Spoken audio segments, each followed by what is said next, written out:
আপনার ছোট ছেলে বা মেয়ে কান্নাকাটি করে, আপনি একেবারে অস্থির হয়ে পড়েছেন, আপনি কোনো কিছু করতেও পারছেন না, আপনার ছোট বাচ্চা কোনো কিছু খাবার খাচ্ছে না বা একেবারে বিরক্ত করেছে, আপনাকে কোনো কাজ করতে দিচ্ছে না, বা আপনি একটু ঘুমাতেও পারছেন না, কোনো খাবার শেখায় না, অনেক ডাক্তার দেখিয়েছেন তারপরেও কোনো কাজ হয় না, বা আপনি ঘুম পড়িয়ে আপনার কাজের জন্য চলে যান, তো আপনার কাজ শুরু করার আগেই দেখা যায় আপনার ছোট বাচ্চা কান্নাকাটি করে আবার উঠে যাচ্ছে, তো আপনি একেবারে বিরক্ত হয়ে যাচ্ছেন। কি করবেন? আপনি কোনো দিক নির্দেশনা পাচ্ছেন না। কি এমন আমল করলে আপনার সন্তান সুস্থ হবে এবং খাবার খাবে, আপনাকে কোনো ধরনের বিরক্ত করবে না, বা আপনি ঘুম পড়াবেন সাথে সাথে উঠবে না? তাই সেই আমলটা আমি আপনাদেরকে বলে দিব, আপনি যদি শিখে রাখতে পারেন আপনার অনেক কাজে লাগবে। তাই নবীজি সাল্লাল্লাহু আলাইহি ওয়াসাল্লামের শিখানো এই আমলটি আপনি করুন, দেখুন এর ফলাফল কি হয়। প্রিয় ভাই বোনেরা, এই আমলটি আপনি কিভাবে করবেন আমি বলে দিচ্ছি। বা অনেক সময় আপনি মনে করতে পারেন নিজে নিজেকে আমলটি করা যাবে। হ্যাঁ, অবশ্যই আপনি নিজে নিজে আমলটি করতে পারবেন, কারো শরণাপন্ন আপনাকে হতে হবে না। আপনি বাসায় বসে একা একা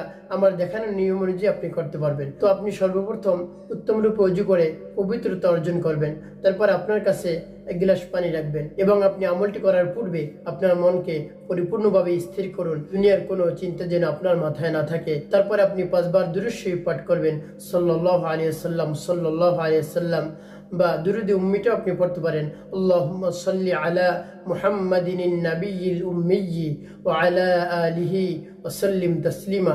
এই দুরুদটির অনেক ফজিলত রয়েছে। তারপরে এটাও যদি আপনি না পারেন তাহলে একেবারে সহজ যে দুরুদটি রয়েছে নামাজে আমরা পড়ি, সেই দুরুদটা আপনি পড়তে পারেন, যেমন আল্লাহুম্মা সাল্লি আলা মুহাম্মাদিন ওয়া আলা আলি মুহাম্মাদ কামা সাল্লাইতা আলা ইব্রাহিম ওয়া আলা আলি ইব্রাহিম ইন্নাকা হামিদুম মাজিদ।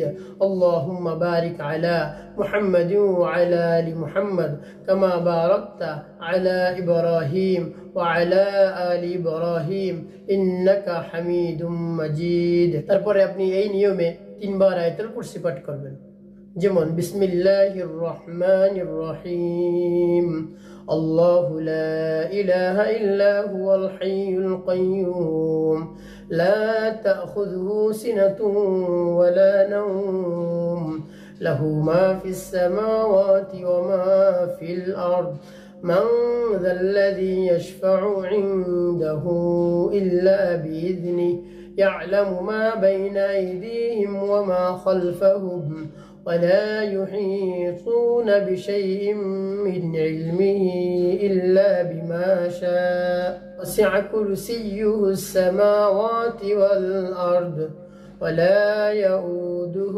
حفظهما وهو العلي العظيم। আপনি এভাবে সই শুদ্ধ করে 3 বার আয়াতুল কুরসি পাঠ করে পানির মধ্যে একটি ফু দিবেন এবং আপনার সন্তানের গায়ে একটি ফু দিবেন। তারপরে আপনি সূরা ইখলাস 3 বার পাঠ করবেন। আর সূরা ইখলাস সই শুদ্ধ করে আমি আপনাদেরকে বলে দিচ্ছি, বিসমিল্লাহির রহমানির রহিম, কুল হুয়াল্লাহু আহাদ আল্লাহুস সামাদ লাম ইয়ালিদ ওয়া লাম ইউলাদ ওয়ালাম ইয়াকুল লাহু কুফুয়ান আহাদ। এভাবে সূরা ইখলাস আপনি সই শুদ্ধ করে 3 বার পাঠ করে আবারও আপনার সন্তানের গায়ে ফু দিবেন এবং পানির মধ্যে একটি ফু দিবেন। তারপর আপনি সূরা ফালাক সই শুদ্ধ করে এভাবে পাঠ করবেন, আমি আপনাদেরকে বলে দিচ্ছি, বিসমিল্লাহির রহমানির রহিম, কুল আউযু বিরাব্বিল ফালাক মিন শাররি মা খালাক ওয়া মিন শাররি গাসিকিন ইযা ওয়াকাব ومن شر النفاثات في العقد ومن شر حاسد إذا حسد।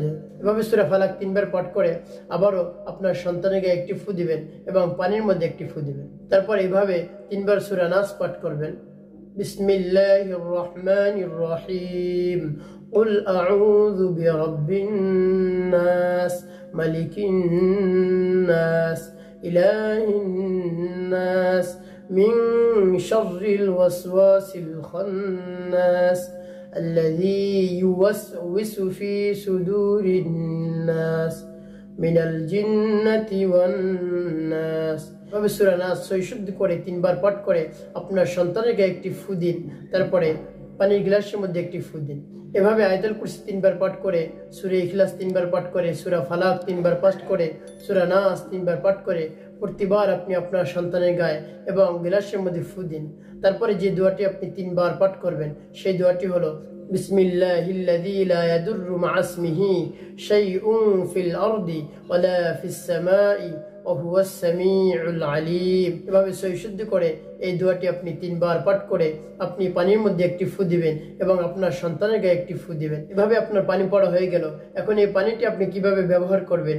এই পানি আপনার বাচ্চাকে পান করাবেন এবং বাচ্চার শরীরে আপনি ছিটিয়ে দিবেন। এই আমলটি যদি আপনি সহিশুদ্ধ করে সুন্দর করে করতে পারেন, তাহলে আল্লাহ রাব্বুল আলামিনের ইচ্ছায় আপনার সন্তান কোনো ধরনের কান্নাকাটি করবে না এবং খাবার নিয়ে কোনো ঝামেলা করবে না, আপনাকে বিরক্ত করবে না। ঘুম পড়িয়ে গেলে সে সাথে সাথে উঠবে না, সে অনেক সময় ঘুমিয়ে থাকবে।